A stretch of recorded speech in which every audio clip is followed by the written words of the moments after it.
Um dos piores erros que um estudante de inglês pode cometer é se dar por satisfeito em entender a lógica do inglês apenas na cabeça e não praticar. Ou achar que praticar a pronúncia é algo que se faz no nível avançado. É exatamente essa postura que faz com que a gente fique com uma lacuna de aprendizagem e que daqui a um tempo a gente diga: eu entendo bastante, mas eu não consigo falar. E essa é uma queixa bem comum. Isso se não for a mais comum que eu tenho escutado nesses 14 anos como professora de inglês. A verdade é que treinar a pronúncia não é tão confortável quanto ficar assistindo uma aula de gramática no computador. Ou ficar ouvindo um podcast enquanto lava a louça. Ou ficar fazendo um Duolingo. Todas essas atividades são importantes, elas têm o seu valor, mas elas precisam acontecer ao passo que você também pratica aquele inglês que você está absorvendo nelas. E no vídeo de hoje é exatamente isso que eu quero te ensinar a fazer, a melhorar a sua pronúncia. Existem 3 coisas que você precisa praticar para melhorar a sua pronúncia. E a primeira é sons isolados, a segunda, palavras e a terceira, frases. Existem diversos sons na língua inglesa que não existem em português. E os sons que existem em ambas as línguas muitas vezes não aparecem da mesma forma em ambas as línguas. Por exemplo, olha essa palavra aqui. Todo mundo conhece essa palavra aqui. Como é que você fala essa palavra? Talvez você fale big. Talvez você fale big.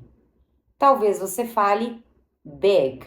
Qual delas te soa mais correta? Será que é big, big ou big? Por mais que tenha a letra I aqui no meio e que seja uma palavra fácil e comum do dia a dia, a pronúncia esconde alguns detalhes que a gente tem que prestar atenção. A pronúncia dessa palavra é big, big, como se fosse um E com acento circunflexo, big. E quando eu digo que o primeiro aspecto que a gente tem que prestar atenção são os sons isolados, é disso que eu tô falando. É nós ouvirmos com atenção como uma palavra é dita e focar em um som daquela palavra. Quando nós começamos a perceber os sons que compõem uma palavra, a gente fica mais próximo de conseguir reproduzir, falar essa palavra com a pronúncia que ela tem. Então, esse é um exercício que você deve fazer nos seus momentos de estudo. Pegar alguma palavra e destrinchá-la, ouvir os sons dessa palavra, identificá-los e aí tentar reproduzi-los. O som desse I é E, e é o mesmo som que acontece nessa palavra aqui. Essa palavra também é conhecida. Essa é a palavra viagem, trip. Trip. Não é trip e nem trippy. É trip. É o mesmo som que acontece nessa palavra aqui, que inclusive essa palavra rola uma brincadeira, né? Porque tem o contraste entre beach, que é praia, e beach, que é essa palavra aqui, beach. Então, beach é praia e beach é cadela. Pode ser cadela, literalmente, tipo essa cadela aqui, Pop, Pop. Essa cadela aqui. Ou pode ser um palavrão também. Bitch! Esse também é o som dessa palavra aqui. Essa palavra não é eat, é it. It. A palavra eat é essa aqui. Eat. Isso é comer. E essa aqui é o pronome it. It. Por exemplo, está chovendo. It is raining. Ou it's raining. It's raining. Olha essa frase aqui, ó. Liz is in the office. Liz is in the office. Agora, olha só, eu vou falar toda ela com som de I. Igual a gente lê aqui no português. Liz is in the office. É muito diferente de falar Liz is in the office. Liz is in the office.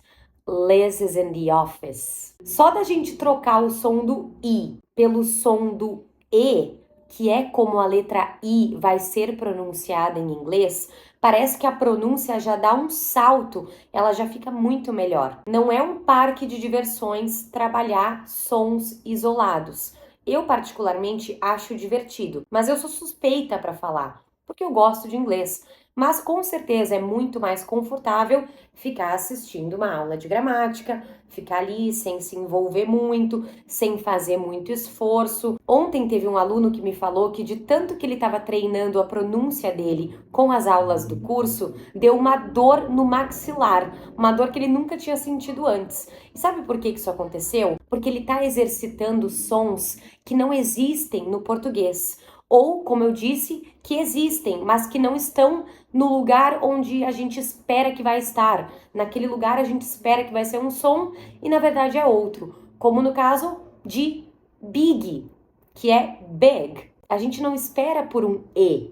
Então a gente tem que fazer um esforço e a gente está exercitando uma musculatura diferente da que a gente está acostumado a falar todos os dias em português. Por isso que realmente não é uma coisa muito confortável, mas é uma coisa muito legal da gente prestar atenção desde o início, não só para nossa pronúncia, mas muito também para o nosso listening, que não é listening, não é listening, é listening. Olha a letra I com som de E de novo. Mas voltando para a frase Liz is in the office, vamos dar uma olhada na palavra office.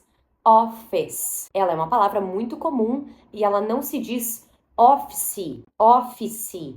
Não é assim, ela é office.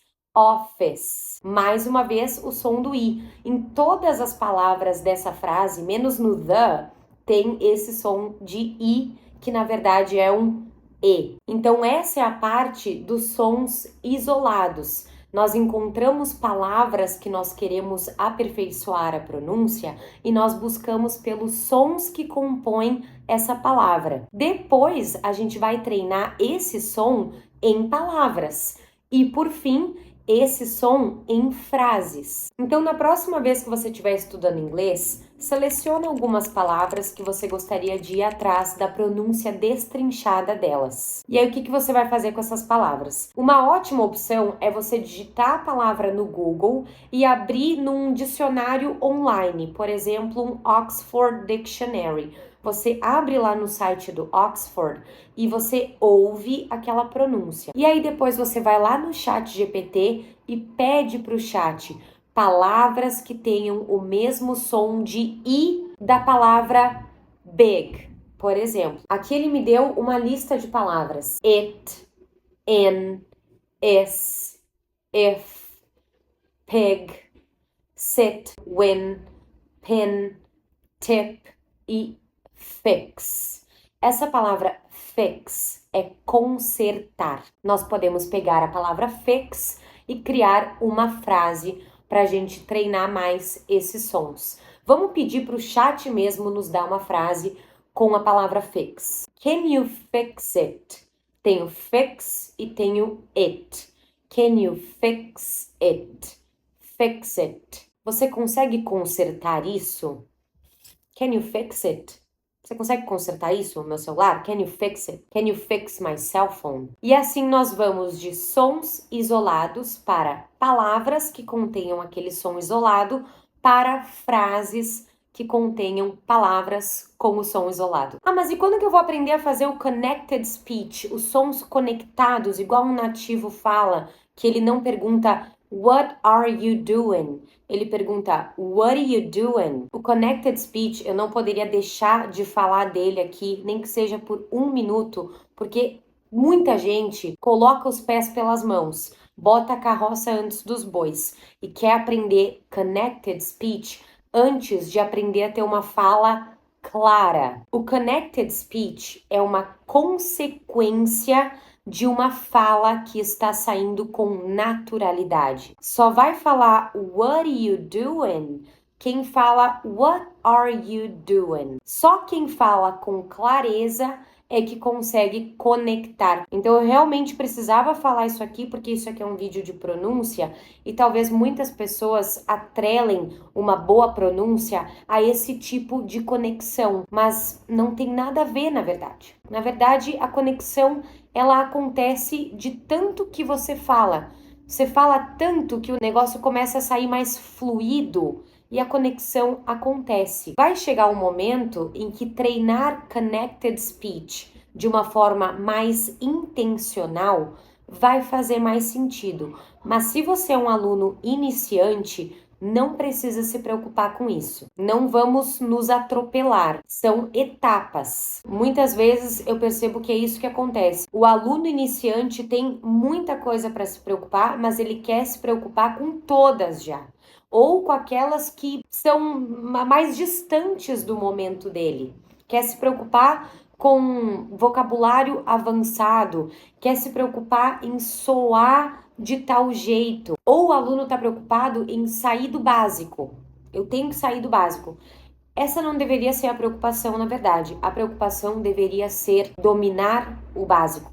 Eu quero dominar o básico. A preocupação não tem que ser eu quero falar tudo conectado, igual um nativo, do jeito que é mais legal e descolado. Não, a preocupação tem que ser eu quero falar um inglês claro, que não importa o que você fale, aquilo que você está falando vai ser entendido. Vamos cuidar para a gente não se atropelar. Ainda dá para falar muito sobre pronúncia, inclusive sobre o próprio connected speech, mas para um primeiro vídeo sobre pronúncia, não é a hora. Isso no começo vai mais nos atrapalhar do que nos ajudar. Pegou a moral da história? Pegou a lógica aqui dessa prática de pronúncia? Eu espero que você coloque isso em prática e que você tenha muita paciência consigo mesmo e com os sons da língua inglesa.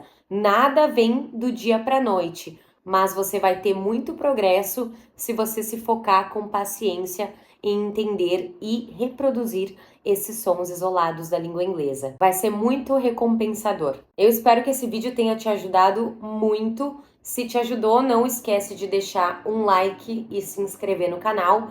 And I'll see you next video. Bye, take care.